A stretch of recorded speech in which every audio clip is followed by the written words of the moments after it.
the thing that kept me going was shame, and that's so funny to say out loud because I was like, I've been making games since I was like 10 or something with like FPS Creator, RPG Maker, the very first like game maker things. Yeah. And I would like think these awesome game ideas. I would go to like my brothers and my friend. I would like, oh, I have this fucking awesome game, a game I will make, and this and this and that. Like I'd be super pumped, super excited, and then the project would like fizzle out in like a week.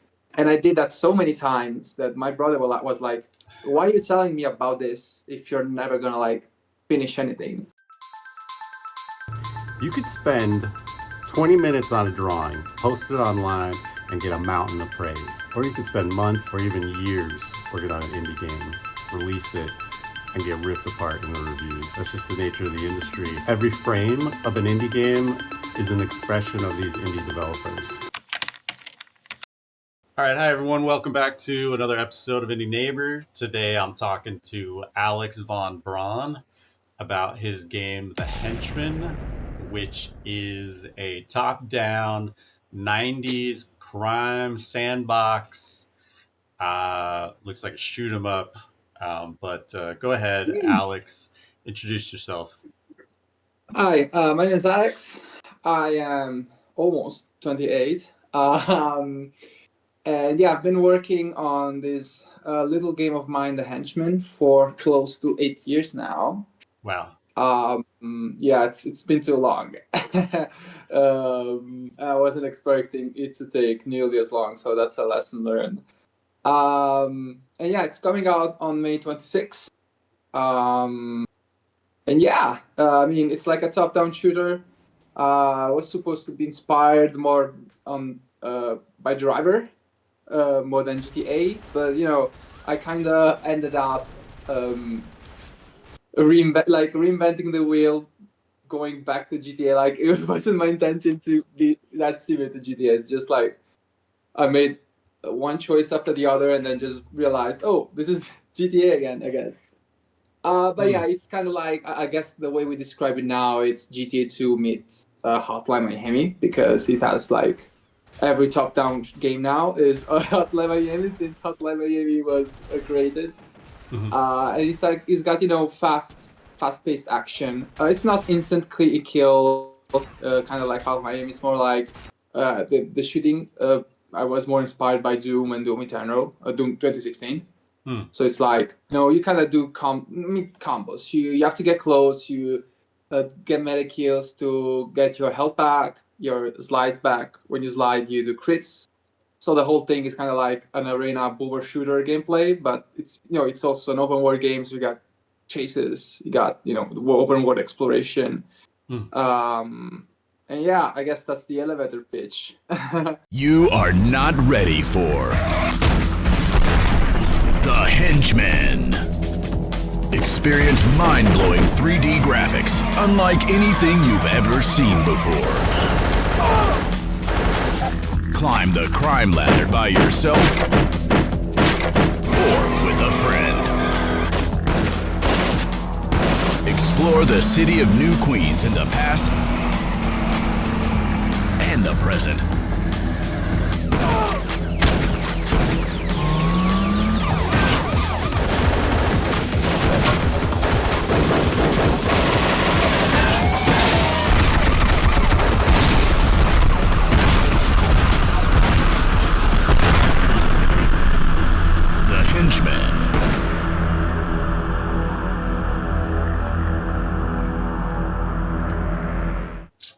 When I first viewed the page, I didn't think full open world in the spectrum of GTA.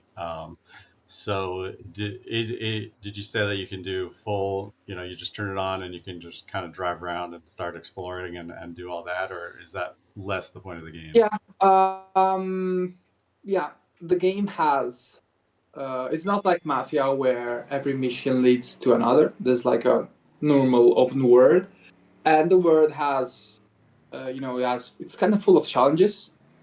When I say full of challenges, I don't mean it in the like Ubisoft way where you open the map and you get like a million pins.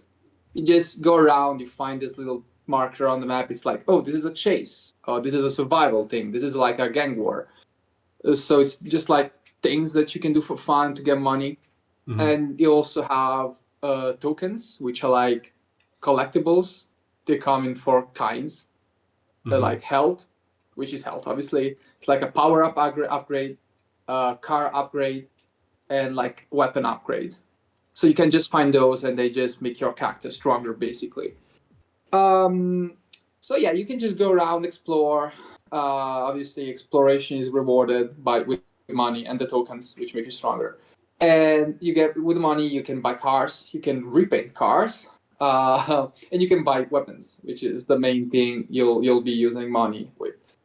The economy is kind of unusual in the sense that you're gonna be kind of sorry, my chair is rotating too much. Yeah, no problem. You're gonna be poor for most of the game. You're not gonna be able to like afford everything you want. So you kind of have to be mindful with, oh, do I want like a car to make exploration easier, or do I want like a gun or a melee weapon or a power up, right? So you will have to like, and that's why I think the all the side content comes in, the overworld content, because that's free money. You can just farm Yeah. to make it's easier. Yeah, interesting. Like a really solid like hierarchical progression system that makes you decide like weapons, vehicle, which one over the other, transportation, ammunition, money, and each one of these paths you can progress more quickly depending on which decisions you make. Um, Yeah. so specifically 90s, and I'm looking at some of the screens and it looks like we've got kind of a old television style Yeah, overlay. the CRT um, shader, yeah. yeah. How does 90s and are you really playing into that? How does this all work together?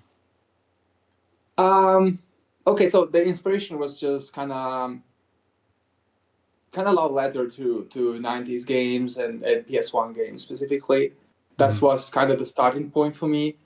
Uh, I grew up with my brother's hand-me-down PS1, so I basically grew up playing games that maybe someone who was 5 to 10 years older than me Yeah. would play. Hmm. Because I was born in '98, so I was a bit late for PS1, but I still grew up with PS1. Yeah. Uh, so that was the starting point. Originally, the game was kind of supposed to the timeline shifted. Like the game was always supposed to be '90s style, but it was also supposed to take place. It wasn't always supposed to take place in the '90s itself. We played around with that, and then we just said it makes more sense to make the whole thing be set in the '90s. We took inspiration from like movies like Pulp Fiction, and there was Cool. a lot. Yeah, there was a lot of Tarantino inspiration early on. Before we basically at one point we rebooted the game for a bunch of reasons. We had a lot more like Tarantino style story back then, and it's the same thing with music. The soundtrack has like this very '90s techno soundtrack. Um, so I try to just make everything has as like closely. I don't know if realistic, faithful. That's the word. Although I always wanted to like make exceptions, obviously. When he made the game better, for instance, the gameplay. I don't think the game really plays anything like a real PS1 game. I Yeah. wanted to avoid the trap of like, oh, I am nostalgic about like I don't know, like GTA 2. Like GTA 2 was really, in my opinion, bad driving and really awkward controls in general. I didn't want to do like, oh, this game is kind of inspired by this, so I'll just make it awkward in the same way. I Yeah. tried to keep the gameplay as like modern as possible. So it's more like the game is modern, but it's like skin as a '90s game. And I really tried my best. Like one thing, like for instance, known Italian speakers, for instance, will not get this, but like back then, games were like awkwardly translated. A lot of the words, Mm. like gamey English words, Yeah. weren't thing back then. So they would get translated weirdly, differently in every game. I try to do that. Like if you go into the settings menu in the video settings with all the technical words, I find that screen to be hilarious anytime because I use all these really weird words that you wouldn't find in something made after the year 2000, right? Yeah. So that's I really tried a lot to make it faithful and just fun. Hmm. When I look at it, when you speak of GTA, but some of the shots in the trailer and stuff, there's like a lot more shooting. Like there's like you're mowing people down. I'm getting kind of yeah, envisioning more of like arcadey, like really weapons upgrade driven, like arcadey style. I want to say waves of enemies. And am I off there at all? A bit. I mean, you don't have upgrades in the traditional sense. The only way to upgrade your character is like to the tokens. Um, but there is like an old school. I call it boomer shooter because that's what Yeah. it's called now. The whole shooting, it could be like a boomer shooter in seen from a top down view. You got Yeah. like power ups in maps, which you can also buy. You got like crates. You get like armor, which makes you insanely more tanky, Hmm. and you get even one ups. So like you can die in respawn. And yeah, the gameplay is really like fast paced. It's really like you get into the action, you just mow people down, because the main core is the slide mechanic. When you slide, you get crits, which are like I think four. I don't even remember like 4 time damage. You basically mow everything down. Hmm. But without crits, you're not that strong. Yeah. So the whole point is you get close, you get a melee kill to replenish your crit, so you can get a lot of free kills. But after that, you have to get close again and get another crit. So it's like you have to do these combos basically. You get into this. I really wanted basically players to play in what I thought was the most fun way to play, because I would play that. The game didn't used to be like that, and I would still kind of play it like that just because that's how I Hmm. wanted it to be. But then I would look at playtesters, and they would play it safe. They were like hide behind the wall, then peek, shoot, and that was just as effective, but it wasn't as fun in my Yeah. opinion. So I just said, okay, how do I force players to play the way I want to play? Because that's a fun way. Hmm. And so that's what I came up with, and yeah, playtesting showed me that it was quite effective. The game, I think it can. I don't know. Maybe this will end up being a flow. It's not immediately. It's not immediately intuitive because of this. Because if you don't utilize the mechanics, you struggle a bit. Yeah. The games can start slowly to ease you into it. But yeah, you'll struggle if you don't play it this way. But I've seen that once people at a certain point they go, "Oh, that's how it works," and then they'll start like kicking ass. And it Yeah. helps that um, I put some really forgiving difficulties in there. So if you're really struggling, like you can just go easy and mow everyone down for free. Yeah. Yeah. So let me see. Like this aspect of the game, would you say is not anything like the original inspiration, which is like the old GTA's like 1 and 2, but it's something that you really feel like you're bringing to that original game style and enhancing it greatly. I think the game is quite unique, especially because, as I said, GTA itself wasn't really an inspiration. My Yeah. main inspiration was Driver, because I don't know if you've ever played Driver 1 and 2 No, or sorry, plus I 1. haven't played it. Yeah, but like basically those games are like 70s movies, Yeah. 70s car chase movies. So you got these 70s like American cars, which I have a really fond spot, like soft spot for. Hmm. And you like there's slide around, you can like press a button in Driver to like spin your back wheel so you can drift around. So I wanted that. Yeah. And the Hotline Miami inspiration was just me realizing that top-down games were cool, basically, because I was making top-down games before, but they were just because I couldn't do 3D games, so I Hmm. just squished them into being a 2D game, right? So Hmm. Hotline Miami made me realize, oh shit, those games are actually really cool. Like in itself. Yeah. It was like I could take that, give it a different gameplay feel, unite that with driver, and kind of make it an open world thing. And yeah, a lot of like 8 years of iteration later, I think the final product isn't really. I haven't really seen something like this. I've seen some top-down games with kind of unique combat mechanics, but they still are not like open world. They don't have like cars in them and stuff. Yeah. And I've seen some GTA 2 style indie games, but I think they lean a lot more into the like nostalgia factor in terms of gameplay. God, my hair is a mess. That looks cool. And so I think the Henchman is unique in the sense that, as I was saying before, the gameplay is kind of its own thing. It's just kind of packaged to look like a nostalgia thing. Okay. The game could just easily like have still be top down, but with like more HD graphics. For instance, it's Yeah. just merely a stylistic choice on my part. Yeah. So can you speak to kind of the story, the characters? What's this world like? Okay, sure. The game basically is not heavily story driven. There's dialogue, which I try to make as funny as possible. I kind of try to make it witty, Mm-hmm. and I think I've managed to succeed because people like playtesters commented on how fun it was.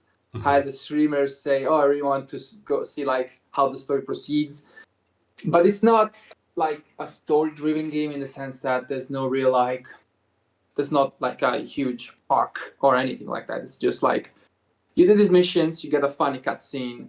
There is like an objective you work towards, but it's not. I wouldn't say. I wouldn't advertise it as a story-driven game. It used to be. Um, it actually used to be a very story-driven game. Funnily enough. Yeah. But to make a long story very short, we had a publishing deal that just kind of blew up.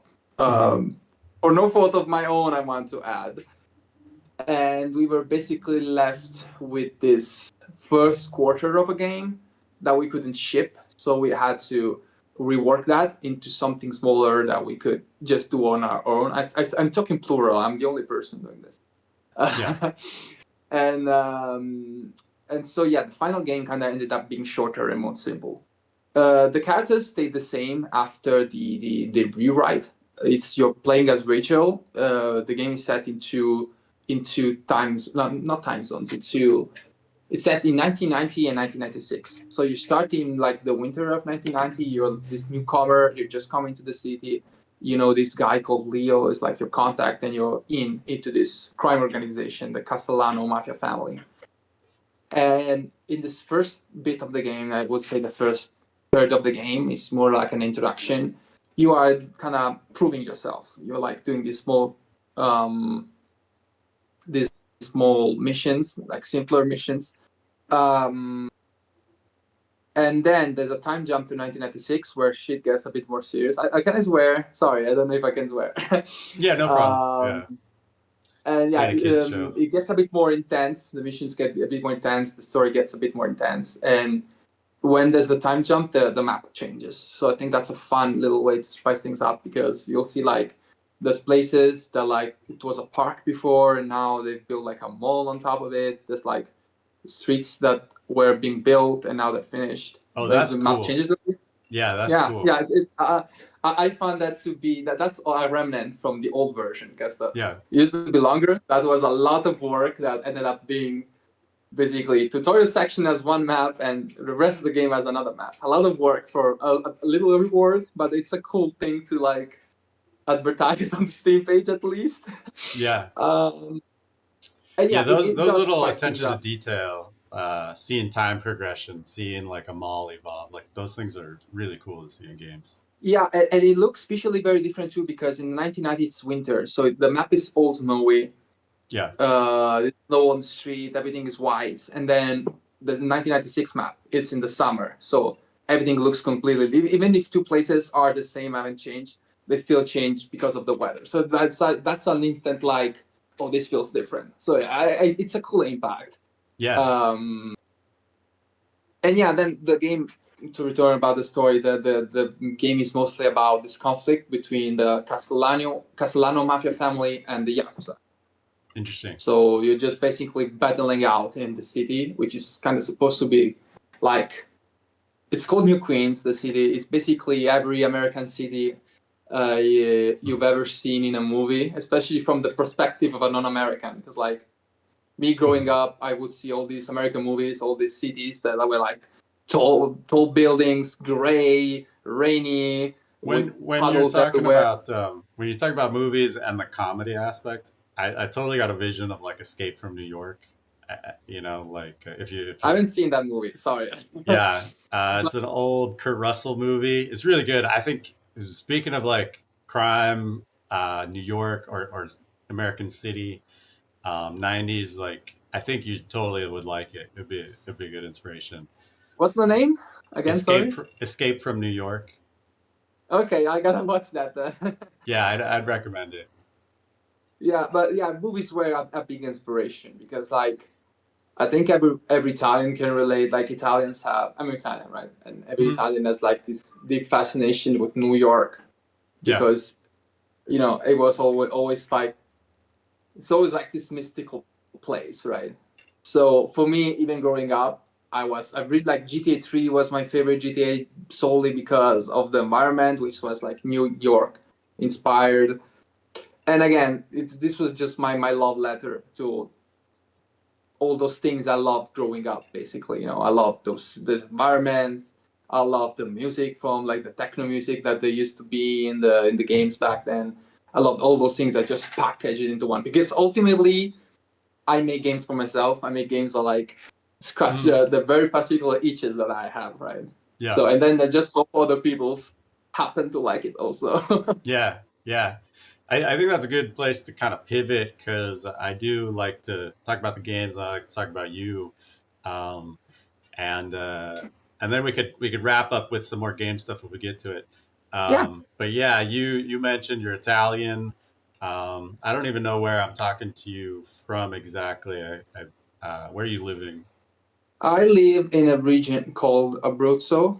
It's I want to get too specific and dox myself, Yeah, yeah, no. but it's like Just you could just say it it's like like yeah, it's like I try to talk in American terms. Oh God, this keeps turning off. Uh, no, I'm using my computer, my desktop screen as a light. yeah, yeah. But That's so that fine. it turns off. Yeah. But it's like a few hours away from Rome, roughly speaking, Oh, where I cool, live. cool. Yeah, you So could have I said think the Italy. I live in a small town. I could give you the name. It No, wouldn't no, change a no. thing. Yeah, I Italy's would fine. just talk. Couple hours outside Rome. I'm about Yeah. 40 minutes north of San Francisco. Is my Oh, details. But yeah, so obviously you're Italian. You're living in Italy. You grew up in Italy and you've lived there your whole life. yeah, yeah. I've been to the U.S. I've been to New York. Yeah, Scratched that little childhood dream that every American person had. But yeah, and I try to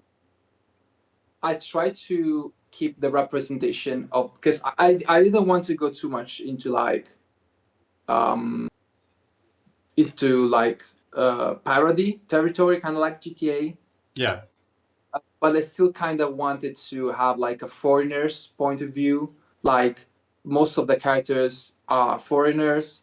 You yourself, like the main character, the mid game starts, you just flown into the city from Mexico. So it's like, welcome to this place. See how crazy it is. There's some things you make fun of as an European person, like Mm. the big cars, which are insanely big. By the way, I wasn't prepared to see that when I Yeah, went to the US. And yeah. but yeah, I don't go too much into the like whole parody stuff because I think that's overdone. But GTA just does it so well that I don't even want to bother trying. Um, and Yeah, yeah, it's it. I've been. Sorry, go ahead. Oh no, I was just gonna say, like, it's interesting, the way you talk about sort of a love of America, and I think that a lot of Americans also have a love of Italy. I've never been to Italy, but I'd love to go. But also, I want to get into.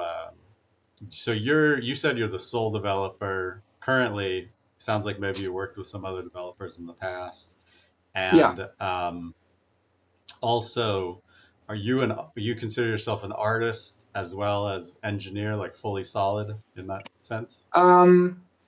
So yeah. We used to be a team of three. If you want to be very might exaggerate a bit, because my girlfriend in the early days when she was like starting, she has a computer engineering degree, and she was like starting, and I was a self-taught programmer before she started, so I Hmm. was like, oh, you have a few months until you start. I can like help you learn the basics, so you can come and work on my game for free. So that's what I did. She Hmm. worked on quite a few things, like traffic lights, logic, stuff like that, boring stuff. Just I could, teach her, and she could help Hmm. me. Yeah. But that wasn't long lived. I did like 99% of the coding stuff, and the original story was mostly written by a friend of mine, who was like a novelist, I guess you could say. Yeah. We worked this on work on the story for quite a few years. We had the whole thing still scripted. I still want to do that someday. Matter of fact, when the game rebooted, the story that um, she's gonna ship with the final game, I tried to make that like a prequel and keep like everything that's going to happen. Like I tried to keep that in my mind so that if I get to make like a sequel or something like that, I have a kick-ass story I can use that Hmm. can tie in this main game. Basically, that's Hmm. not a confirmation of like the Henchmen 2 or anything. It's just Yeah. uh, Yeah. keeping all my cards on the table. But yeah, I did basically for the final game. I did basically everything as far as I'm concerned, and I don't see myself as a programmer or as an engineer. First of all, because I'm not an engineer, I don't have a degree, Yeah. and I second mean, of all, because I don't hold that against second you. of all, I realized I only like programming. I like programming, but like I don't like it. Like I have friends who like they work their office jobs and they like Hmm. program and that's their whole life. They fucking love it. I'm like, I like it because it lets me do cool games. Kind of like I have this idea in mind and then I can code them and I can make them reality. That's the way I like it. I see myself really as an artist first Cool.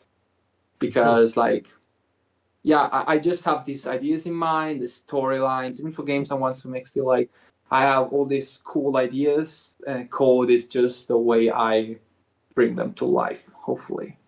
So yeah, I definitely see myself as an artist. And the cool thing about just doing everything yourself is that I got to learn a lot of new things that I was just forced to learn because like I didn't know how to make 3D models or textures.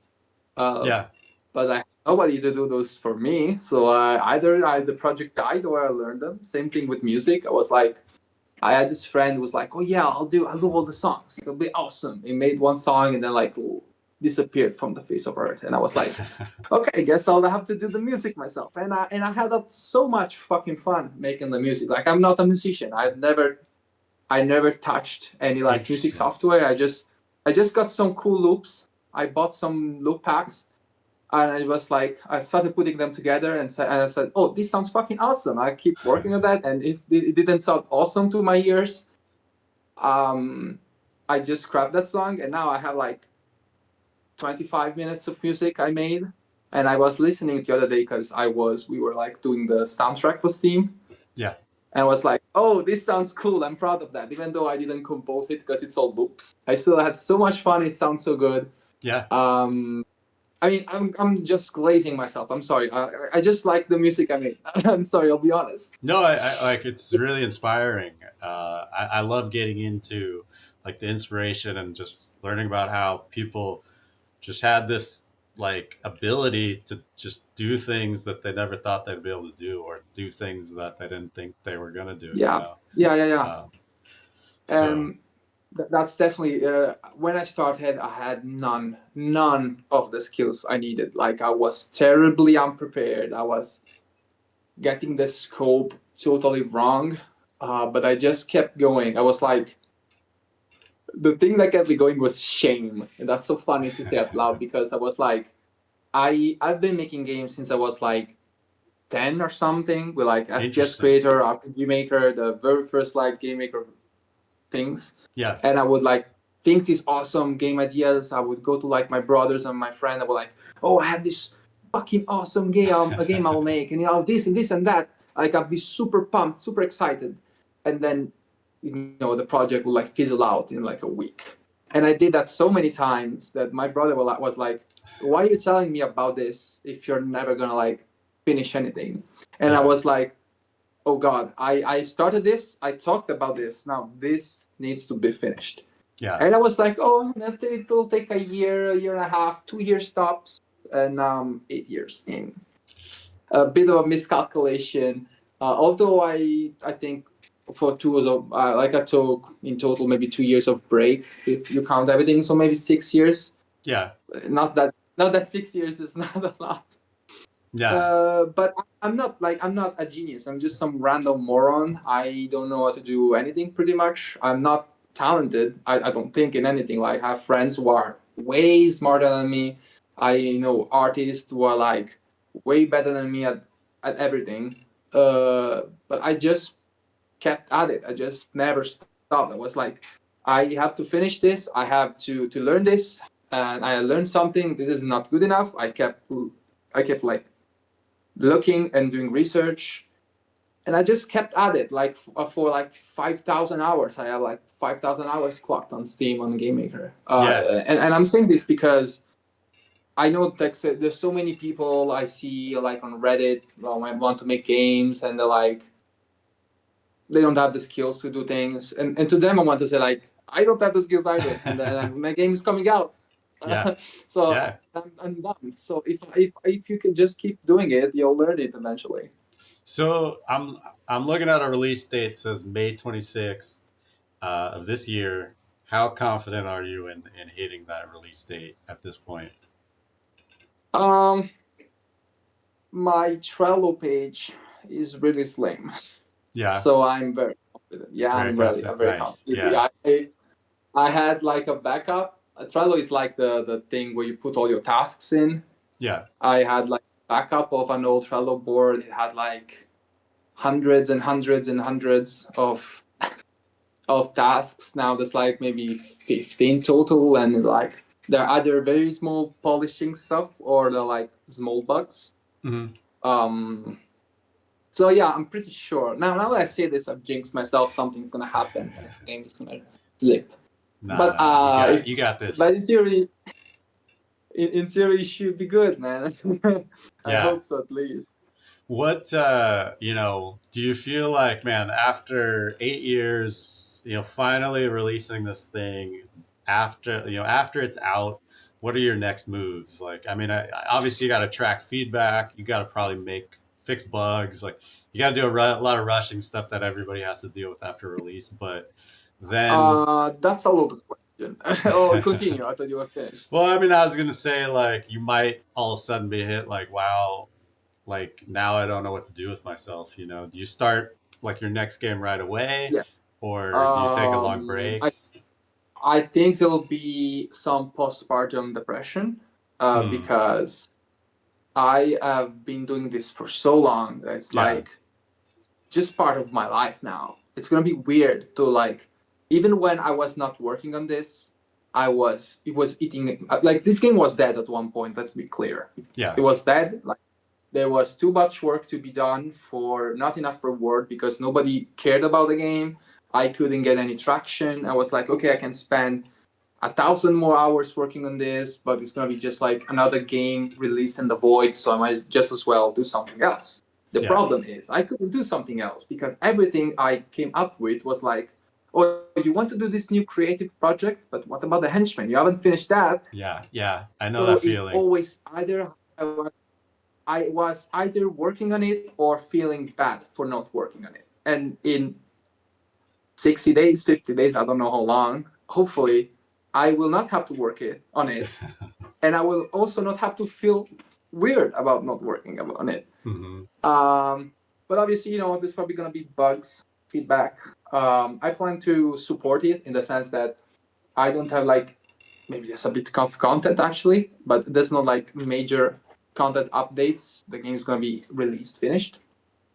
But I'm gonna be fixing bugs. As long as I get bug reports, I'm gonna.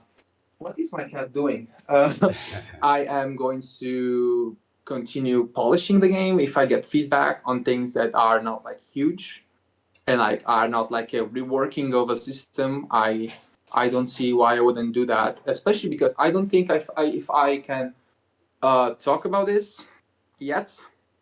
Yeah. But there's gonna be some more henchman stuff happening later in the year.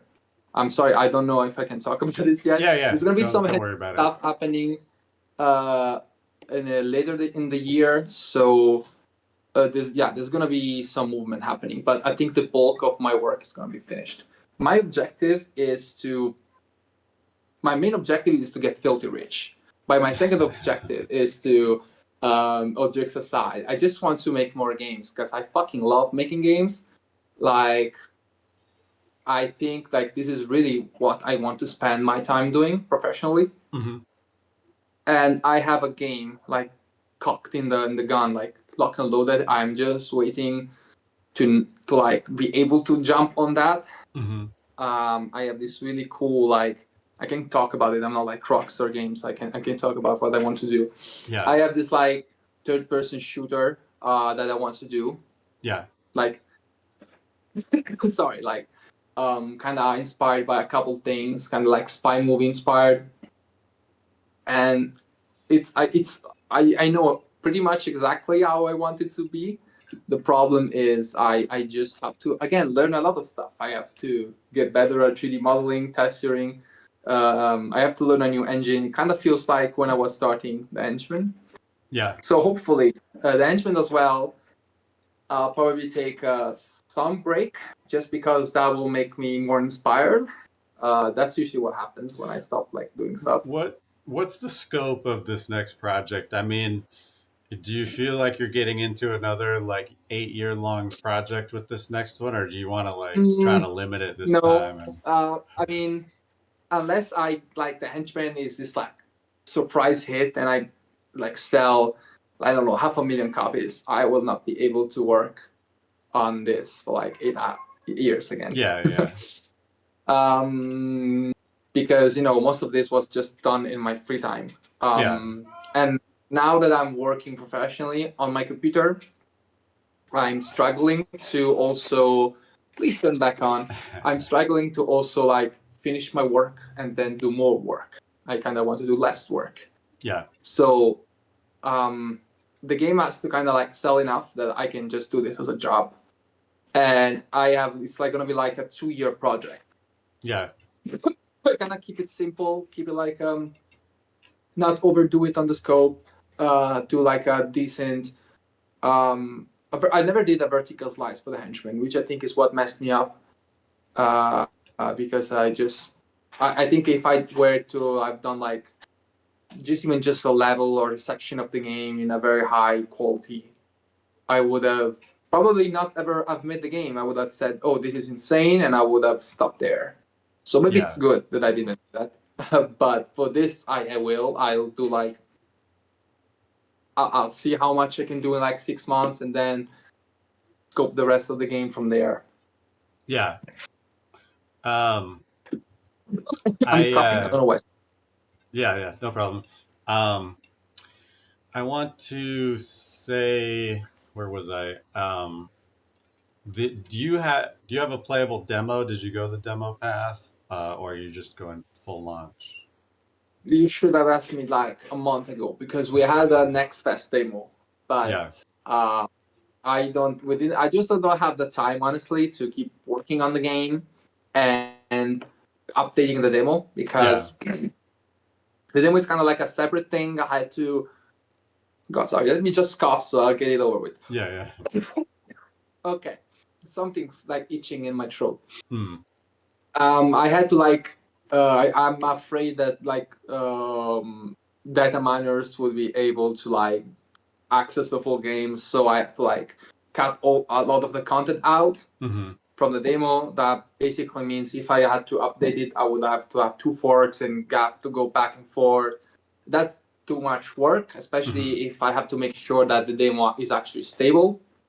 So we had the demo up for a few weeks, and then we took it out because like we had some feedback on some things. Like the one of our feedbacks was the camera with the car. Nobody Yeah. liked that. How I did, Yeah.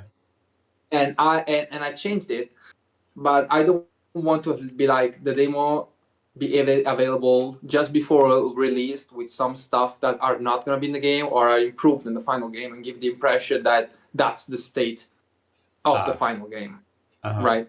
Uh-huh. Maybe Interesting. we'll have another demo later on, but I don't know. For now, Yeah. I'm just focusing on polishing everything up. Yeah. I mean, I think that the main, like a lot of the main purpose of that demo is to get feedback, like you said, of people that don't like the camera movement, feedback of, people, stuff like that. And you said you did make corrections, but you didn't want to give a false impression. I guess the what you really maybe what you're saying is that if you had had the demo out like a couple of years ago, you would have been able to get a lot more feedback, and then it wouldn't have kind of conflicted with release. Is that what you mean? Yeah, I the problem is I didn't just have the like I could have done a demo 3 years, 4 years ago and just got a lot of feedback on more core things that I could have improved. The problem is I didn't have an audience. Yeah. So like who's gonna play it? Nobody, right? I had like friends, family. I had a lot of people test it, and I told them, please just criticize it. I'm not gonna get offended. Yeah. And I got some really good feedback out of that. But like doing like an alpha, like a public alpha, I think that has potential. Like especially if you can communicate that, oh, this is not how the final game is going to be, because that's the risk. The risk is you put out something early on purpose to get feedback to work on the thing and make the final thing cool, but you have to be careful when you communicate that this is not the final game and this is not representative at all of how the final game will be. It's like Deadlock. I don't know if you know it, the Valve game, the multiplayer game they're I doing. don't think I've played it. Yeah. I think I've But heard of like it. they released this like shadow drop, this like really early alpha. It's like the kind of stuff that you know when they leak videos of like pre-release builds and it all looks crappy and plays weird. That's what they did. And even then, people like struck. There was like this whole thing when it got leaked that then this game looks like shit. Well, how Valve fell down. Like we went from Team Fortress 2 to this like generic thing. Yeah. And but like all the graphics were placeholders. Like half the heroes didn't have their textures, were just flat colored. And if you go look at those builds and look at the game now, it looks and also plays completely differently. Yeah. And like Valve can kind of just do whatever they want. They're big enough to just kind of not play by the rules. But as an indie, I think it's a bit more difficult. Maybe if you're established and you have like a community that you can maybe talk a bit more directly. But again, I just didn't have any of that. So for me, it was just let's hope that this demo build is well received, because if it's not well received, the game is not going to be well received. Now, man, we were planning to delay it if like reception was really bad. So we weren't going to ship. But yeah, luckily, the people seem to like it.